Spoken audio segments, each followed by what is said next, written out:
नमस्कार, आप देख रहे हैं न्यूज 24। आपके साथ मैं हूं प्रत्युष खरे। शाम 6 बजे न्यूज 24 कश्मीर पर 3 बड़े खुलासे लेकर आया है। ऐसा खुलासा जो बेहद चौंकाने वाला है। पहला खुलासा पश्चिमी उत्तर प्रदेश के युवाओं को हनी ट्रैप में फंसाकर लश्कर द्वारा उन्हें आतंकी बनाने का है। इसके लिए लश्कर खूबसूरत लड़कियों का सहारा ले रहा है, यानी हनी ट्रैप के जरिए पश्चिमी यूपी के युवाओं को फंसाकर घाटी तक लाया जा रहा है, जहां फंसने के बाद धर्म बदलने पर उन्हें मजबूर किया जा रहा है। एनआईए के मुताबिक पश्चिमी यूपी के युवाओं को फंसाने के लिए 1 दर्जन से ज्यादा खूबसूरत लड़कियां सक्रिय हैं। लश्कर की लड़कियां सोशल साइट्स के माध्यम से युवाओं से दोस्ती कर इस काम को अंजाम देने में जुटी हुई हैं।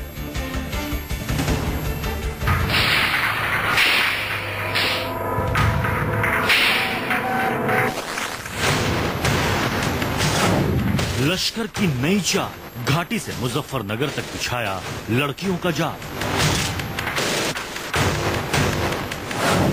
खूबसूरत लड़कियों के जाल में फंसाकर युवाओं को आतंकी बनाने की साजिश।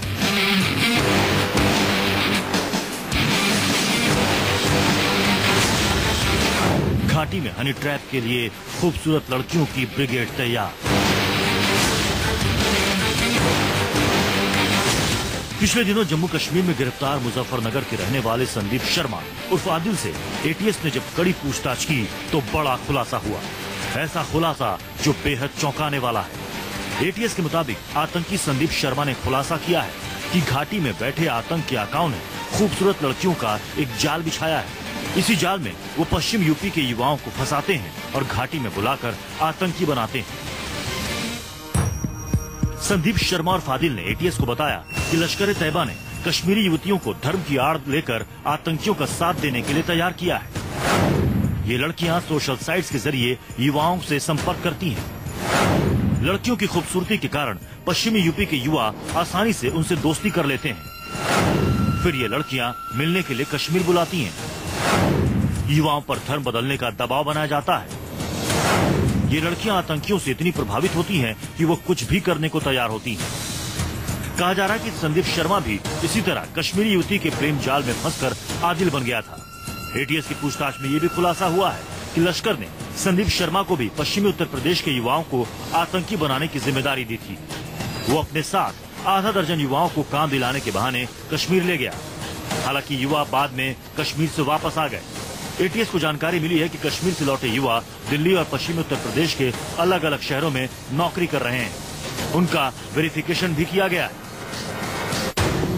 एटीएस के मुताबिक आतंकी बनाने के बाद लश्कर इनसे बैंक और एटीएम लूटपाट कराता है, फंडिंग के लिए डकैती करवाता है। संदीप शर्मा के आतंकी बनने के बाद उससे भी लश्कर ने यही काम कराया, क्योंकि हिंदू होने के नाते इनका कश्मीर की आजादी और जिहाद से कुछ लेना देना नहीं है। इनकी विचारधारा और घाटी के आतंकियों की विचारधारा मेल नहीं खाती है, इसलिए फंडिंग के लिए इनका इस्तेमाल किया जाता है। इसको एलिट इस्तेमाल कर रही है वेस्टर्न यूपी के युवकों को आकर्षित करने के लिए और फिर उनको ब्लैकमेल करके उनका धर्म बदलने के लिए और उनको एलिट के लिए काम करने के लिए। लखनऊ से अशोक तिवारी इस वक्त जुड़ चुके हैं। अशोक, इस खबर में देखा जाए तो 2 बातें साफ नजर आ रही हैं कि एक तरफ तो ये आतंकी संगठन कश्मीरी लड़कियों का इस्तेमाल कर रहे हैं, उन्हें आतंकी दलदल में घुसा रहे हैं। दूसरी तरफ युवा सबसे ज्यादा जिस बात को लेकर आकर्षित होते हैं उसकी कमजोरी पकड़कर उन्हें इस दलदल में फंसाना। सिर्फ पश्चिमी यूपी के अलावा शायद और भी कई ऐसे राज्य और शहर होंगे जहां से इन भोले भाले लड़कों को फंसाया गया होगा।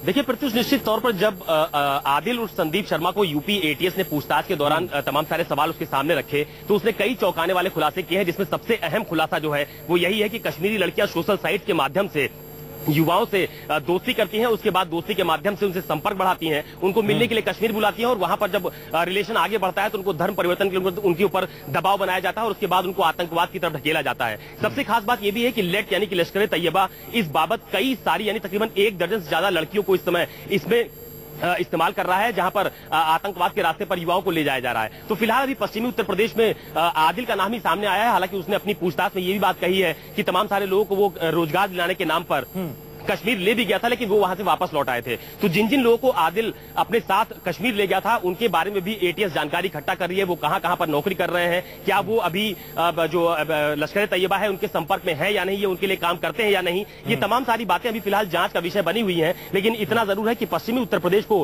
खास तौर पर जो लश्कर तैयबा है उसने टारगेट किया था, और उसी का जो परिणाम है वो आदिल और संदीप के रूप में हमारे सामने आया है।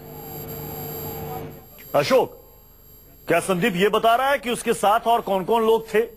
यह आंकड़ा कितना हो सकता है? 10, 20, 50, 100, 150?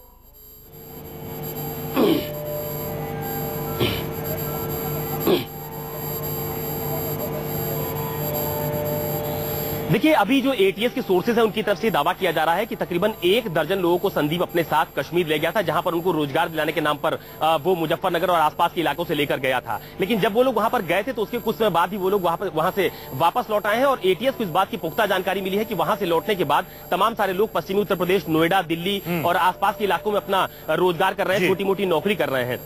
तो उनसे भी संपर्क करने की एटीएस की तरफ से कोशिश की जा रही है। हालांकि एटीएस की तरफ से यह कहा जा रहा है कि कोई बहुत गंभीर मामला उन लोगों से जुड़ा हुआ सामने नहीं आया है, लेकिन जो कि संदीप पूरी तरह से इस मामले में इन्वॉल्व है, वो वहां पर गया, उसका धर्म परिवर्तन हुआ। जो बातें हम लोग बता रहे हैं कि किस तरह से लड़कियों के सहारे खुद आदिल को सोशल साइट के माध्यम से प्रभावित किया गया, उसको कश्मीर बुलाया गया, वहां पर उसका धर्म परिवर्तन कराया गया। तो ऐसे और कौन कौन से मामले हैं, कौन कौन लोग इसमें शामिल हैं, इस बाबत एटीएस अभी पूरी जांच में जुटी हुई है। लेकिन फिलहाल अभी तक जांच के बाद और तस्वीरें साफ होंगी। बहुत बहुत शुक्रिया अशोक, हमारे साथ जुड़ने के लिए।